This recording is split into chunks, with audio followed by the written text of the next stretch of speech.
หมอนเคียงลาคิดกันนานนานสุดอาบังหัวใจอาบนเห็นหมอนใบเก่าที่เจ้านั้นเคยนุ่นนอนบัดนี้ไม่มีน้ำมูเขาจรหนีจากเจ้าไปบนเตียงเคยมีน้องนี้เคียงข้างผมพากลายหนาวใครนะ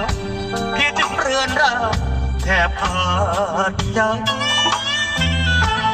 เจ้าจากพี่ทิ้งไว้แต่รอยอะไรตั้งแต่เธอจากคนไหนคนรักเคยนอนรถคอเหลือความหลังใครมองสุดหมดมองคำรุนระทมหรือพบรับไปลืมเราผู้เคยชื่นชมเพียงก็คงสิ้นลม